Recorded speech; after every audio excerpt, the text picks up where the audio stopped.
બિહારના મુખ્યમંત્રી નીતિશ કુમારના ફરી બગડ્યા બોલ। વિધાનસભામાં રાબડી દેવી સાથે શાબ્દિક બોલાચાલી। કહ્યું, તારું શું છે, બધું તારા પતિનું જ છે, તું બેસી જા।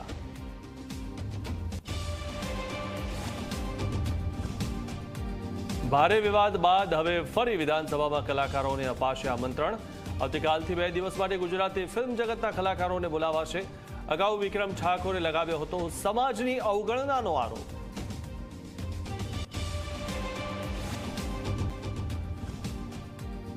ગોરવા ઉંડેરા રોડ પર ઢોરની અડફેટે આવતા એક મહિલાનું મોત। તંત્રની ઢીલી કામગીરી સામે લોકોમાં ભારે આક્રોશ।